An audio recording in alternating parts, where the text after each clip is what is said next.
Japan is an island nation. For more than 2,000 years, it has stood at the edge of Asia, close enough to feel the tremors of empires, distant enough to remain untouched by many of them. Across the continent, faiths rose and fell, Buddhism spread eastward, Confucianism shaped governments. Islam moved with merchants, armies, and scholars, from Arabia to Persia to India to Southeast Asia. Yet Japan remained quiet. Today, over 1.8 billion Muslims live across Asia, from Indonesia to Pakistan, from Malaysia to China's western frontier. And yet in Japan, Muslims remain less than 0.2% of the population. This is not the story of hostility, nor rejection by war. This is the story of distance, structure, and choice. Islam misses Japan. Islam reached Asia early. By the 7th century, Muslim traders dominated Indian Ocean trade routes.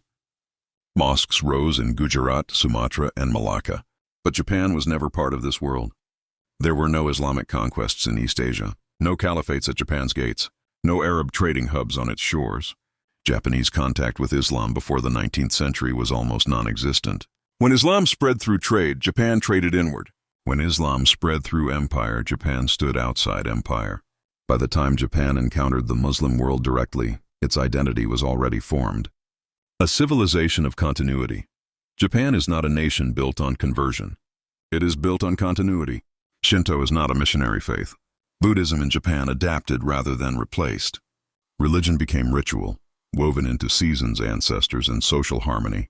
Faith in Japan is cultural, not doctrinal. Islam, by contrast, is comprehensive. It shapes law, diet, daily prayer, social norms. Not incompatible, but structurally foreign to how Japan integrates belief. Japan does not absorb belief systems easily. It domesticates them. Islam does not domesticate easily. The closed country mentality for over 200 years, Japan sealed itself from the world. During the Tokugawa era, foreign religions were seen as political threats. Christianity was banned, foreign influence tightly controlled. This isolation forged a deep instinct: stability over expansion, order over diversity. Even after reopening in the 19th century, Japan modernized without mass immigration. Unlike Europe or Southeast Asia, Japan never relied on foreign labor at scale. No colonial Muslim populations, no post-war migration waves. Islam did not arrive with numbers, and Japan does not change for numbers that never came. Post-war Japan and controlled immigration. After World War II, Japan rebuilt with discipline. While Europe imported labor from Muslim-majority countries, Japan chose automation. While others diversified populations, Japan protected homogeneity. Immigration policy remained restrictive. Permanent settlement was rare. Cultural assimilation was expected, not negotiated. Muslim communities did grow, but slowly, quietly, carefully. Japan did not reject Islam. It simply never invited mass migration. Asia's call, Japan's silence.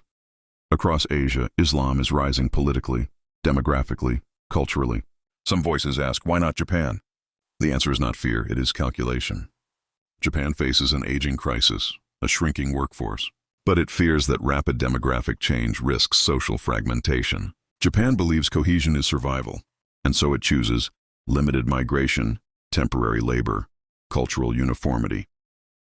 This is not aimed at Islam specifically, but Islam, being visible and structured, feels the impact most. The future, change without conversion. Japan is changing. Halal food is increasing, mosques are quietly opening, Muslim tourists are welcomed. But Japan's future is not religious transformation. It will be pragmatic adaptation, not ideological shift. Japan does not reject Islam.